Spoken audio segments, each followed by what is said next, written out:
السلام عليكم ورحمة الله وبركاته والسلام يا والله الصوماليين meel kasta ay joogaan waxaan aad iyo aad uga codsanayaa ummadda Soomaaliyeed gabadhaas walaasheena oo ceebta laga faafiyay oo xumaanta laga faafiyay in ay dhaafaan isticmaalka sawiradeedii fiidiyoyaasheeda ayagoo u muujinaya inay support gareynayaan laakiin taas support uma noqonayso xanuun ay ku noqonay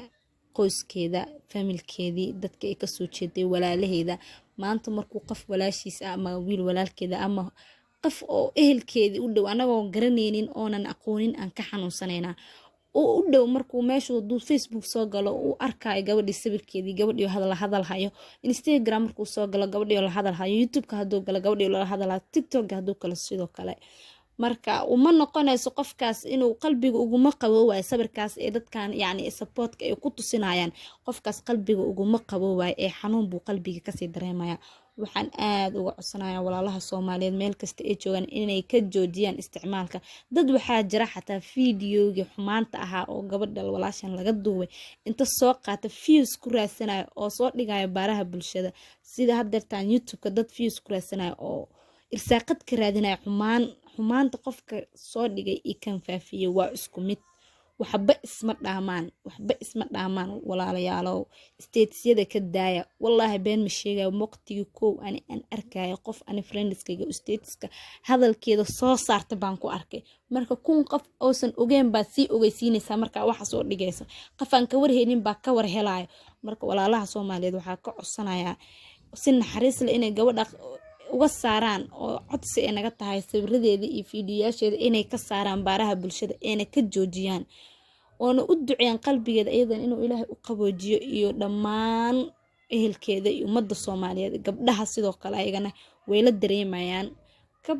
kabnaageed kaba isma dheero waxna ma dhaamin anaga waa isku mid gabadha maanta xumaanta laga faafiyay iyo anaga isku mid baanahay marka ayagana gabdhaha ha is ogaadaan sharaftooda iyo sharafta waalidkooda inay ogaadaan aad bay u fiican tahay laakiin gaf uu dhacay wixii kugu dhacayna kun sanay ka weyn yihiin gabadha hadda qaladkaas wuu ka dhacay gafkaas wuu ka dhacay xumaatadaas way imaaday laakiin ma ahan anaga inaan sii faafino oo qofkii rabay oo inuu xumaatadii ka faafiyay raba garab ku siino inaan gabadhii xumaatadeeda aan sii faafinay inaan garab ku siina ma ahan haddii waqti kasto gabar xumaanteeda la keeno ama oo la soo dhigo